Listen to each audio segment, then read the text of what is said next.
sini ada rujak, ada puding juga,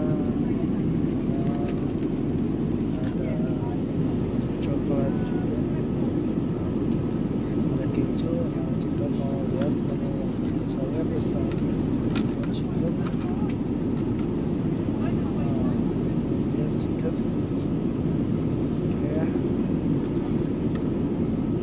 Jadi di Brunei ini kita selalu menggunakan pesawat macam-macam ya, seperti Oman Air dengan fasilitas makan seperti begini ya.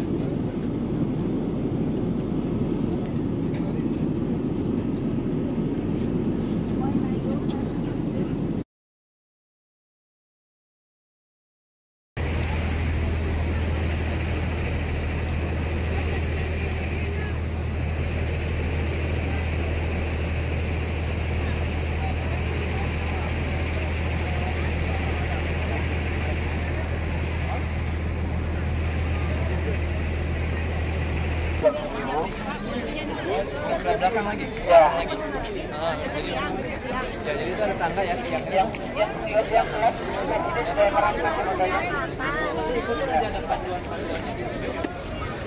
Oke, sahabat ternyata kita sudah melaksanakan sholat di Kuba. Halal, halal. Halal udah.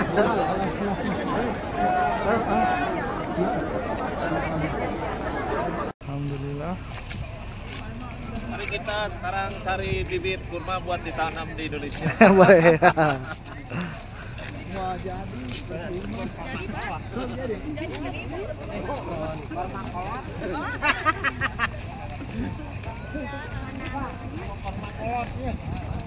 Pergumulan kurma kita ada yang jaga.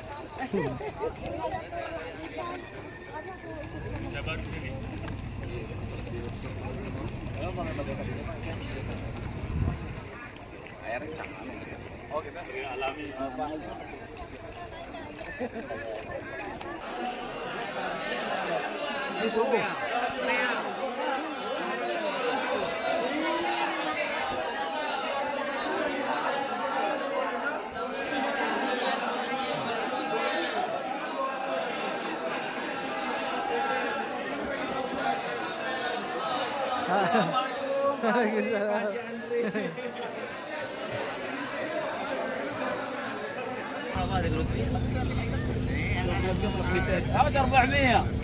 Kan sekitar 50 orang jadi ini strateginya emang Masya Allah ya. Dalam itu dari sahabat itu, jadi di sana tidak ada pintu masuk lagi kecuali hanya ini. Dan pintu itu berada di pasukan pemanas.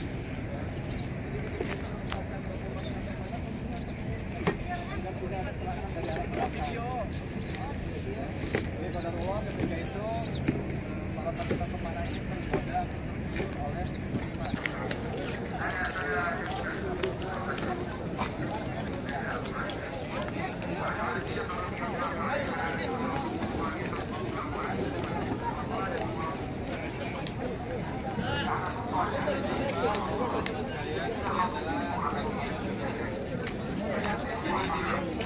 Ini dikubur sekitar 70 orang pada Uhud ya.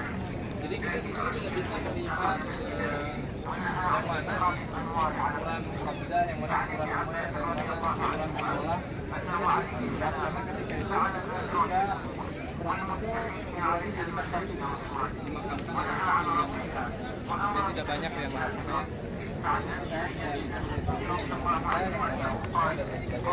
Ini adalah salah satu dari orang yang mati syahid. Jadi dia memiliki kekhususan ada amalan khusus, kita hanya mengucapkan salam saja kepada Assalamualaikum dia.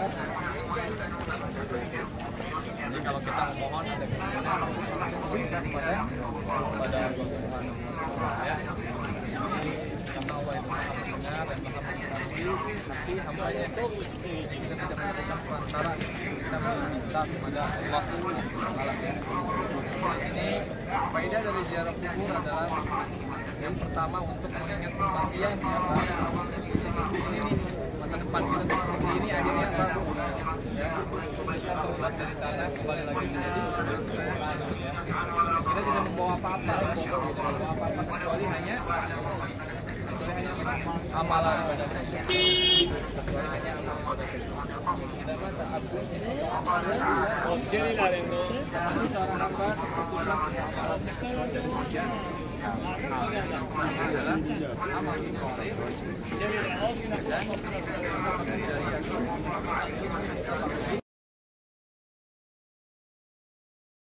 akan menyampaikan tentang sistem cara umroh kita nanti, sistematisnya kayak gimana, dan tentang urutan-urutannya saja, hanya sekedar mengingatkan saja, karena mungkin selama di Indonesia kemarin para jemaah sekalian sudah melaksanakan yang namanya manasik umroh ya. Di sini saya hanya yang keempat rukun dan ini empat ini itu harus terpenuhi semua ya, harus terpenuhi semua. Jadi tidak boleh kita berhenti di tengah-tengah, misalkan hanya sampai di sa'i saja ya, karena kelelahan sa'i nggak mau tahalul gitu kan. Berarti dia selama belum melaksanakan 4 rukun ini dia masih ada atau masih berada di dalam keadaan ihram dan belum tidak ada bacaan khusus. Tidak bacaan khusus, para jemaah sekalian disibukkan dengan berzikir ya.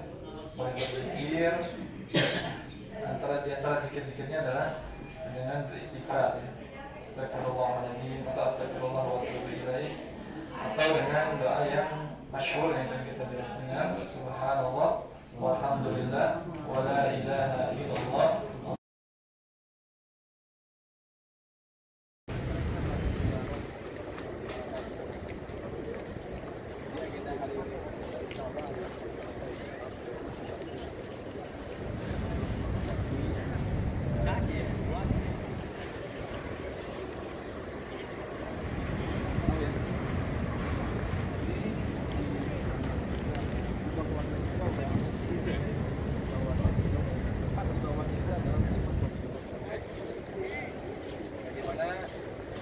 Beliau ini dijadikan sebagai kuburan beliau juga ya. Dalam syariat kita cukup langsung meminta kepada Allah. Walaupun ada ingin meminta wasilah, silakan minta kepada orang yang masih hidup. Wasilah kepada yang kita ketahui kesolehannya, keadilannya, itu adalah salah satu media untuk kita meminta tabaruk ya, atau wasilah.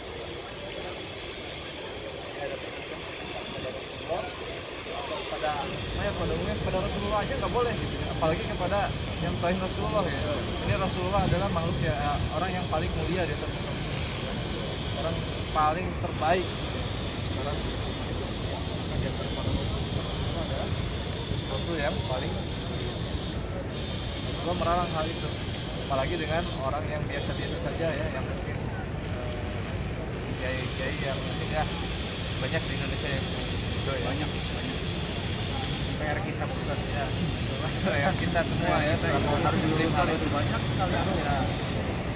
Jadi inilah memang dalam agama Islam itu landasan paling utama adalah akidah. Makanya dakwah Rasul dari awal Nabi Adam sampai dengan Nabi Muhammad itu dakwah pertamanya adalah tentang ketika ada di Mekah, Rasulullah apa yang pertama didakwakan kepada kaum Quraisy ketika itu yaitu tentang tauhid ya. Iqra bismi rabbikal ladzi khalaq. Bacalah kata dengan menyebut nama Rabb yang menciptakan.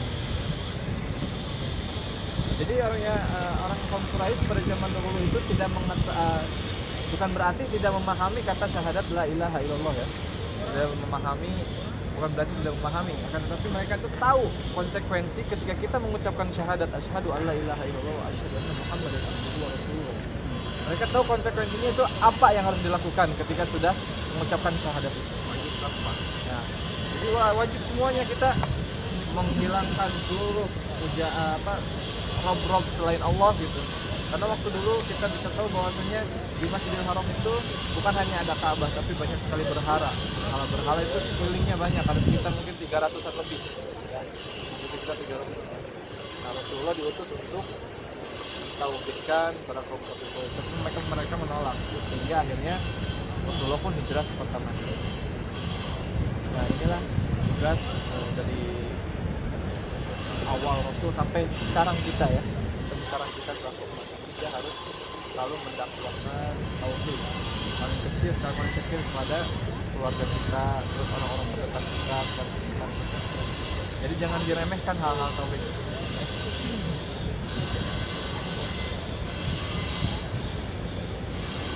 Jadi malam udah pada crowd semua ya, dapat semua ya Pak ya. Ibu-ibunya aman.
Alhamdulillah rumah penyatur akan melaksanakan umroh.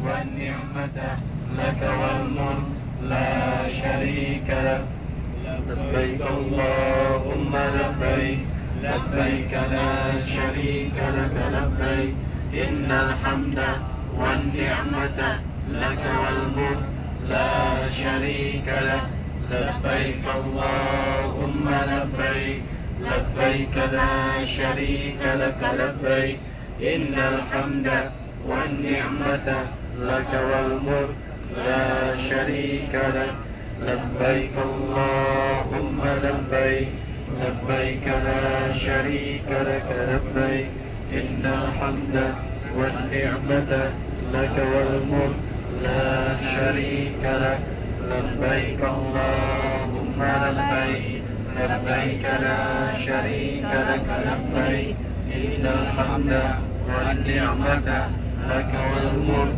لا شريك لك لبيك اللهم لبيك لبيك لا شريك لك لبيك إن الحمد والنعمة لك والملك لا شريك لك لبيك اللهم لبيك لبيك لا شريك لك لبيك إن الحمد.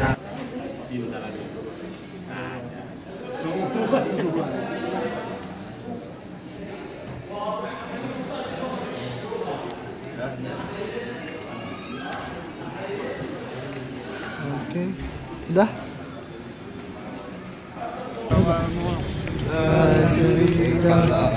Labbaik Allahumma labbaik labbaik la syarika lak labbaik innal hamda wan ni'mata laka wal mulk la syarika lak labbaik Allahumma labbaik labbaik la syarika lak labbaik innal hamda wan ni'mata laka wal mulk la.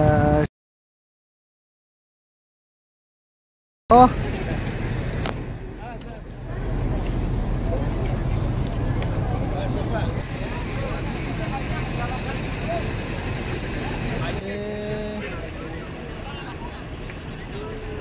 Kedua adalah dibolehkannya meminum air kencing hewan yang halal dimakan, ya seperti itu. Nah ini ada dua faedah. Terus yang pendapat dari Ibnu Sinan yang merupakan beliau adalah ahli dari kedokteran, ya kedokteran, bahwasanya hal ini atau meminum air kencing unta itu memang betul memiliki khasiat. Akan tetapi di sini Ibnu Sina lebih menyampaikan bahwasanya unta yang dipakai atau yang dimanfaatkan air kencingnya adalah unta yang dia berasal dari pedalaman Baduy, ya. Dan tidak langsung mentarbiyah badan kita, mentarbiyah rohani kita dalam menjalankan semangat dalam menjalankan ibadah untuk mencari ridho. Ini para jemaah sekalian yang mungkin ketika di Indonesia, ya, ketika mau ke masjid saja sangat berat ya untuk berkorbannya. Ketika mau sholat berjamaah aja, aduh ya Allah malas, minta ampun gitu ya. Tapi ketika datang ke sini, masya Allah ada yang jam 2 sudah berangkat ke masjid, minimal sebelum subuh sudah di masjid ya. Kecuali yang punya udzur, minimal sebelum subuh sudah di masjid. Nah ini perubahan kan, perubahan yang awalnya dari yang mungkin biasa-biasa saja menjadi lebih baik. Dan hasil dari tarbiyah ini yaitu jangan sampai hilang ketika kita sampai di Indonesia ya. Kebiasaan yang dibangun selama di tanah suci ini seperti berjamaah,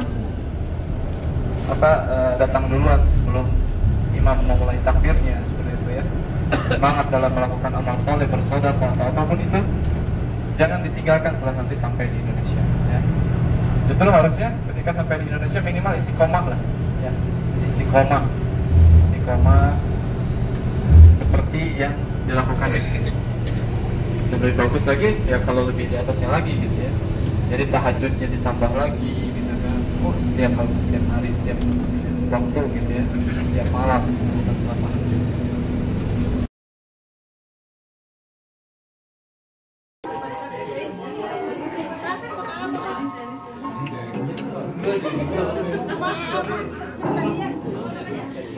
Ada orang bule ke sini sekarang ke daerah, hampir ke daerah Mekah di Museum Ahmudi.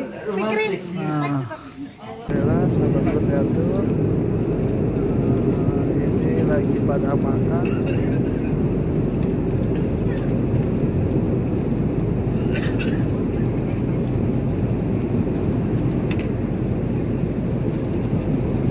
Jamaah berdatur.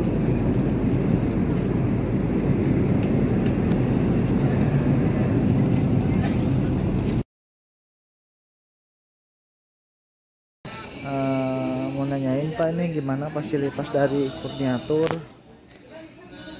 Alhamdulillah Lancar. Terus di ngawitan angkat jika mulang ayeuna alhamdulillah. fasilitas hotelnya kumaha? Alhamdulillah Alhamdulillahnya Pak ya. alhamdulillah menuju di Madinah senang di Mekah oleh alhamdulillah. Sarang Bapak sa? Sang Bapak Dadang Oh Bapak Dadang. Ya Pak, kumaha Pak? Hah? Kumaha? Terus si Abah ya? Bah, kumaha Pak fasilitas dari Kurniatur? Hotelnya saya gitu. Terus noni bagus teh. Pelayanannya kumaha? Terus kumaha tuh bes? Bagus. Oh, terus Bapak Pak? Cocok Pak, pelayanan cocok. Terus Terjamin lah semuanya. Dari hotel ke ininya, ke restorannya. Oke lah. Dari perjalanan dari Cianjur sampai Jeddah, sampai Madinah, sampai Mekah bagus. Jaminanana. Oke. Terpisanana. Tas Pak? Ya. Nuhun ya. Udah ketahuan semuanya. Mohanat. Kalau saya emang nggak ada komplain. Ya. Saya enak-enak aja ke Masjidil Haram dekat. Dekat ya. Mohanat tuh banyak. Ya siap. Ya, sarang Bapak Sahai Pak? Dengan Bapak siapa? Apa pelayanan dari Kurniatur? Alhamdulillah bagus. Kami ucapkan terima kasih Kurniatur bagus. Ya bagus. Insya Allah saya juga insya Allah. Kalau rencananya saya mau kurnia lagi insya Allah lah mudah-mudahan ya. Kalau ada milik. Pokoknya kalau ada rezeki dari Allah insya Allah. Dari pelayanannya dari restoran apa dari hotelnya kumaha Ya servisnya kalau pelayan. hotel ya sesuai dengan kelasnya mungkin ya. Karena kalau memang VIP lain cerita mungkin ya. Tapi kalau kita menyadari itu sudah cukup bagus lah. Untuk ukuran seperti itu bagus. Kira tidak ada keluhan, hanya sedikit-sedikit itu sih nggak masalah. Bagus, Pelayanannya bagus Pak. Pelayanan bagus. bagus ya. Alhamdulillah. Saya juga Insya Allah, kalau ada komunikasi dengan keluarga juga setiap saat gitu. Alhamdulillah bagus ini gitu. Bagus Pak Andi bisa terjun langsung juga. Terima kasih, ini suatu hal yang bagus lah insyaallah. Ya nuhun Pak. Mangga. Ya nuhun Pak nya. Wawancarana testimonina ya. Amin. Ayo Assalamualaikum warahmatullahi wabarakatuh. Insyaallah. Insyaallah yang banyak. Nggak masalah. Semoga Mas nyampe ya Pak ya. Bentar lagi nih ke Jakarta udah insyaallah sampai. Amin. Nuhun Pak, terus di mananya?